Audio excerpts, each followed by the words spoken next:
Hello everybody, welcome back to the Sarah Myers channel. Yesterday, the official patch notes for the update releasing on March 28th were posted, which included a small number of changes and important information about the new content. Most importantly, Virginia will cost $9.99 to purchase and the whole update will be releasing at 8 a.m. Eastern Time. Does anyone else feel like that's really early?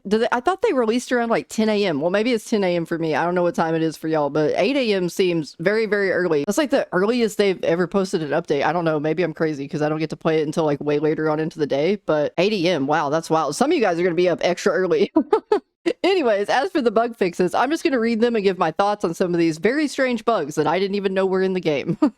Now, there's some stuff in here that isn't necessarily relevant to us as players, but is definitely nice, like crediting the voice actors for Nancy and Danny. But as for things that are actually going to affect us, it looks like they have finally fixed Julie's proximity aura. Now, I have friends that won't even play Julie because the proximity aura is so strange that it's incredibly difficult to tell when a family member is actually near you. It says here her proximity aura radius is now slightly smaller to match other victims. I swear in the patch notes they've said that they fixed this before, but they definitely didn't because I played Julie a little bit and yeah, her proximity aura is insane. So I'm glad that they actually fixed this. This is nice. Now, there's actually a couple changes to Nancy here. It looks like her wait a second perk, which is that perk where when you go through her traps, you can't get them off your leg, like even if you have a bone scrap for a really long amount of time, 20 seconds at the most. They have actually nerfed that to be 8 seconds at the most. This never really bothered me when I was playing Victim. I'm guessing people have complained about it. I think that the only time I saw it really affects me was actually today on Family House when I went through one of her traps and I had a bone scrap and I went to get it off and then I was like, oh, wait, never mind. I can't do that because she has that perk.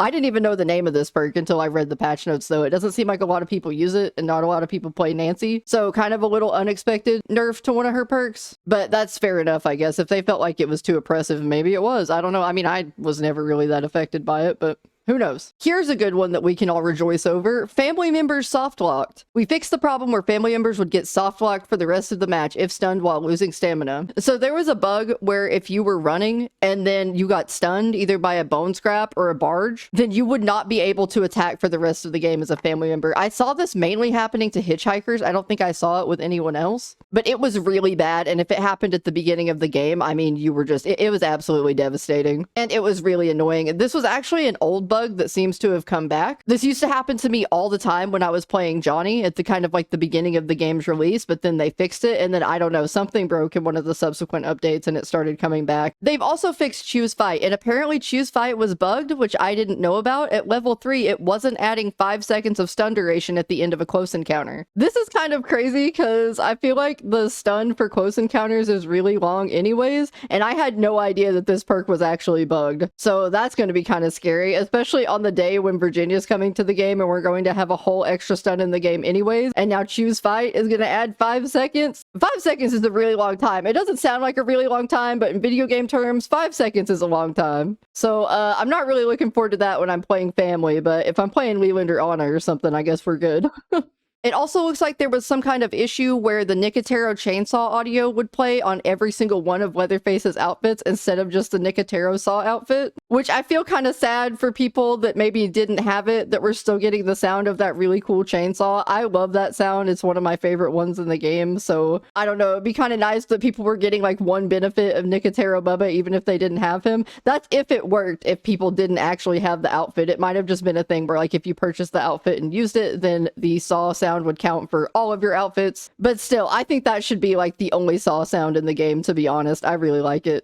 So I'm kind of sad that this one got fixed. They have fixed the lobby timer countdown not showing. Now, I have seen this one a lot. Apparently, it was a UI issue. I thought that that was just how it was supposed to work. I think I've maybe seen the 5 seconds like a small handful of times, maybe like 10 times. Normally the match just starts out of nowhere and we're like, okay, we're playing the game and we're happy, and I didn't really care about the 5 seconds, but it's nice that they're giving it to us. You always want to be prepared. You always want to be prepared when you load into a match. Maybe that's the problem people were having when they would be AFK and then all of a sudden the match would just start and they wouldn't see that 5 seconds. We've been loading in with a lot of people that are just kind of sitting there. Oh my gosh, and this one, Making Grandpa Proud. We have fixed the issue where Making Grandpa Proud was not unlocking. However, Making Grandpa Proud will only unlock for base game maps, meaning that it will not unlock on Nancy's house or the mill. PS4 players may still experience the issue and we hope to have it resolved quickly. So making Grandpa proud is the achievement that you get if you kill all 4 victims on each map once. Now, I have done this, I don't know how many times in my TCM career, and I never got that achievement. I have all of the in-game achievements except for this one, so it was just kind of sad. I'm not really a big achievement person, but I know a lot of people are, so I'm very glad that this is fixed. Plus, like, I don't know, it was just kind of annoying going to, like, my achievement page and seeing that it was still at 0 when everything else was fine. They have fixed the match not ending. We fixed an issue where games would sometimes not end after the last victim was killed or disconnected. This has happened to me a couple of times where like you would all just sit there and then like I would have to completely force quit my game in Task Manager in order to get out of it, and having to exit out of the entire game and reload and remake my party and everything was really irritating. But supposedly they fixed it, and I hope that they're not lying this time, because I'm pretty sure they've said that they fixed this before.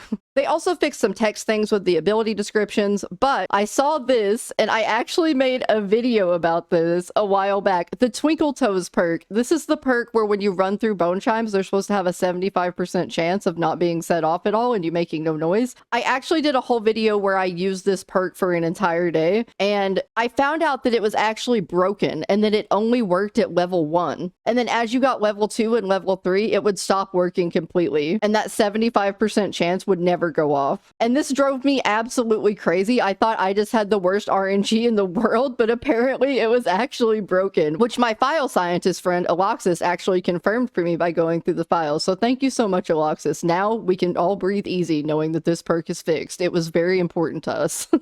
Now, it looks like there was some issues with people getting stuck in various areas on Nancy's house and stuck on the couch in Slaughterhouse. That never happened to me, but it did happen to some people I was playing with. And of course, it completely ruins your match. It ruins it for your team. It ruins it for you. It's just sad. Thankfully, it has been fixed. Although I'm sure there will still be plenty of spots on the mill where we're going to get stuck. So I'm looking forward to that, of course, as always. It looks like they finally fixed cook padlocks where you would unlock the padlock and it would still be there. It would prioritize the actual lock of the door instead of the padlock. And apparently, I don't play Cook, but apparently this would prevent Cook from removing the padlock and move it somewhere else if he wanted to, which is pretty bad because I've seen a lot of cooks move their padlocks around according to like what gets opened or like what they feel like is more of a priority. So it's nice that they fix this. Plus, if the padlock is gone first, it gives the other victims on your team a chance to go up there and unlock the door because they're not sitting there like, oh, there's a padlock on it, the door is still locked or whatever, thinking that it's double locked. Now the padlock goes first and they're like, oh, there's only one lock there, so I don't need 2 lockpicks, and then maybe they'll do something. That's me subtly complaining about the randoms I get, by the way. Here's one that you guys have definitely seen in my videos. I've even had some people comment about it. Supposedly they have fixed users experiencing constant rubber banding. Rubber banding is when you're walking forward and then all of a sudden you lag a little bit and the game forces you back.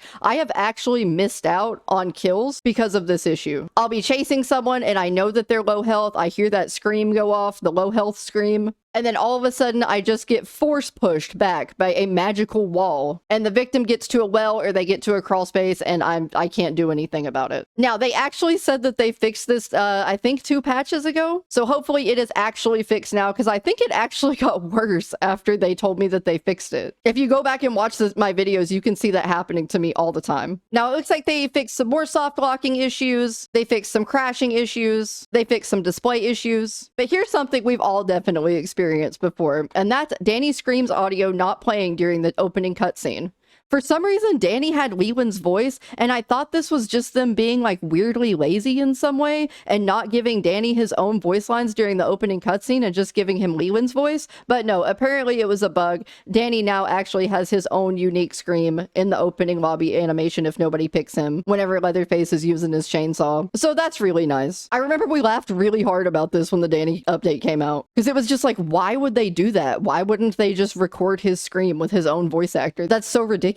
But now it looks like he does have his own unique voice and I can't wait to hear it. Oh, and I've actually personally seen this one too. They fixed the generator interaction prompt. They have fixed an issue where victim players were able to turn off the generator from the side. Now victims will not be able to start the interaction when standing on the side of the generator. We actually tried to do this when the game first released. We would try to trap the gen and they could just like go to the side and kick it. But now it looks like there will actually be a boundary around the generator where they can only kick it from the front. So that's nice. We're probably going to be seeing some more strategic plays around the generator. And guys, I think that's it. The only stuff I didn't really discuss was like UI issues, stuff about the blood glow on Slaughterhouse. Apparently some of it was turning gold instead of red, which it's nice that it got fixed, but I don't really think I need to discuss it. If that happened for you, that sounds very trippy, and I apologize. I would probably be scared if I went in Slaughterhouse and everything was yellow. That sounds terrifying.